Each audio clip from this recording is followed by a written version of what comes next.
Welcome everybody, আপনাদের সবাইকে স্বাগতম জানাচ্ছি লেন্থ কন্ট্রাকশন পার্টটাতে। সো এটা বেশ সোজা একটা পার্ট। মানে দেখো, এখানে হচ্ছে একটা অবজেক্ট আছে যেটাকে হচ্ছে আমরা, এই যে অবজেক্টটা হচ্ছে এটার লেন্থটা আমরা হিসাব করব হচ্ছে দুইটা রেফারেন্স ফ্রেমের সাপেক্ষেই করব। একটা রেফারেন্স হচ্ছে ভেলোসিটি 0, আর একটা ভেলোসিটি, ধরো যে velocity is equals to c এর কাছাকাছি, c/2 বা কিছু একটা, ঠিক আছে? আচ্ছা, সো আমরা যদি প্রথম রেফারেন্স ফ্রেমের রেসপেক্টে চিন্তা করি, তাইলে এই দুইটা পয়েন্টের হচ্ছে প্রথম রেফারেন্স ফ্রেমটার রেসপেক্টে আর কি, এই দুইটা পয়েন্টের হচ্ছে x1 x2, ঠিক আছে? আর হলো পরের দুইটা রেফারেন্স ফ্রেম, পরের রেফারেন্স ফ্রেমটা থেকে চিন্তা করি, এটা x1 প্রাইম আর x2 প্রাইম। তাহলে আমি যদি লেন্থ হিসাব করি ফার্স্ট রেফারেন্স ফ্রেমের রেসপেক্টে, তাহলে কত আসে? x2 মাইনাস x1, এটাই হচ্ছে তোমার লেন্থ, ঠিক আছে? ওকে, ফাইন। আর হচ্ছে তোমার যদি সেকেন্ড রেফারেন্স ফ্রেমের রেসপেক্টে চিন্তা করো, x2 prime minus x1 prime, so এটাই হবে হচ্ছে তোমার ওই ফ্রেমের লেন্থ আর কি।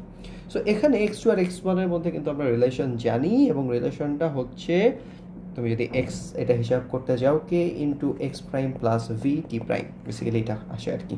তাহলে তুমি যদি x2 এর ভ্যালুটা বের করতে চাও, এটা হবে k into x2 prime plus v t prime.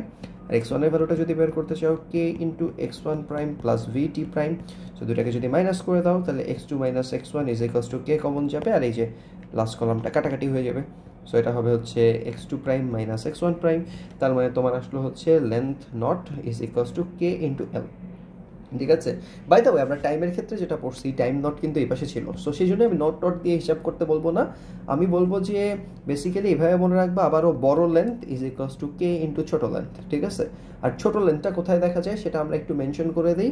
ছোট লেন্থটা দেখা যায়, ধরো যে এখানে তুমি দাঁড়ায় আসো, তুমি কোনো একটা লেন্থ মেজার করতেছো, ঠিক আছে? তুমি দাঁড়ায় আসো, তুমি স্থির, ঠিক আছে? তোমার কাছে কি মনে হবে সেটা বলি।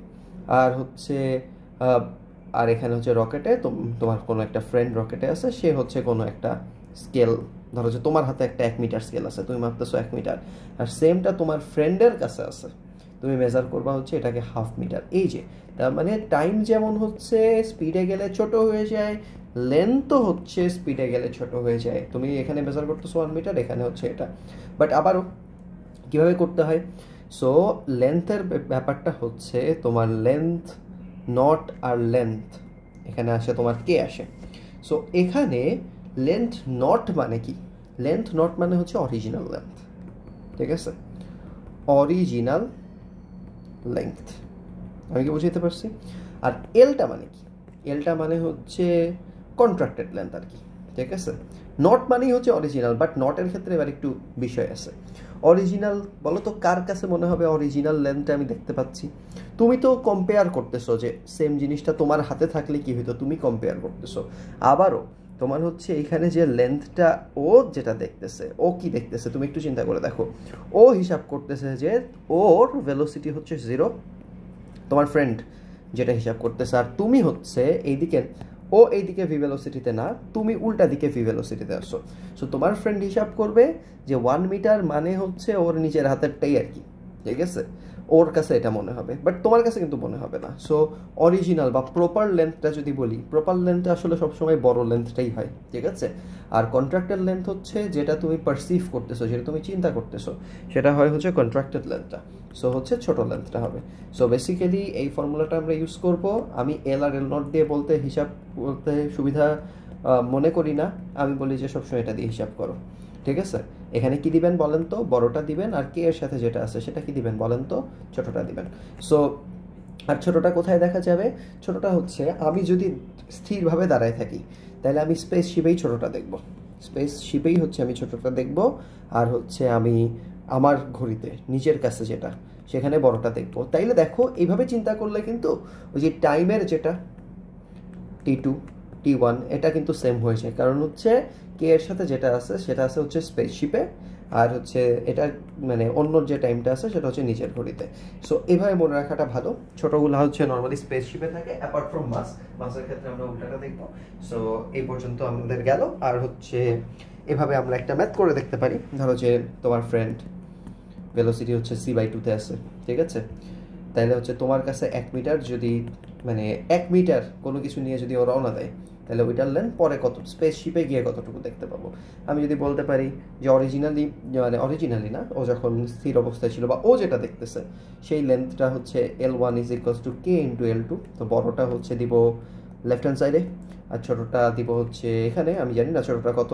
আর কে এর ভ্যালুটা হচ্ছে 1/√1 মাইনাস হচ্ছে ভি স্কোয়ার এটা বাই সি স্কোয়ার। সো এই তো এরকম চলে আসলো আর কি। সো তুমি যদি এখানে সি স্কোয়ার কাটো 1/4 কাটা মানে এখানে বেসিক্যালি 1/4 থাকবে, তার মানে এখানে চলে আসবে হচ্ছে 3/4। ঠিক আছে, তাহলে এখানে কত চলে আসবে 2/√3 চলে আসবে। So 1 is equals two 2/√3 into L2। So আইডিয়াটা এরকম। সো বেসিক্যালি হচ্ছে 2/√3 চলে আসলো। সো সেটাকে জাস্ট আমরা সাইড চেঞ্জ করে দিই, তাহলে L2 ইজ ইকুয়ালস টু √3/2। তার মানে এটা তুমি দেখতে পাবা 0.866 মিটার দেখতে পাবা। সো এই যে তোমার ছোট লেন্থটা তুমি পেয়ে গেলা, কন্ট্রাক্টেড লেন্থটা পেয়ে গেলা। সো স্পেসশিপে তোমার যেটা থেকে মনে হবে, তবে তুমি এভাবে চিন্তা করো, তুমি নিজে দাঁড়ায় আসো, তাহলে তোমার কাছে যেগুলো দেখতেছো সেম জিনিসটা, সেম ঘড়ি বা সেম মিটার স্কেল, সেটাকে তুমি দেখতেছো, সেটাকে হচ্ছে বাম পাশে রাখবা, নিজেরটাকে বাম পাশে রাখবা, আর হচ্ছে কে ইন্টু হচ্ছে স্পেসশিপে যেটা দেখতেছো এটাকে ডান পাশে রাখবা। অ্যাপার্ট ফ্রম মাসের ক্ষেত্রে আমরা একটু বড় প্রুফ, বাট ওইটা আমরা দেখবো যে ডিফারেন্ট হয় আর কি। সো লেন্থ আর টাইমের ক্ষেত্রে তুমি এভাবে করতে পারো, এভাবেই কাজটা সবচেয়ে সহজ হয়।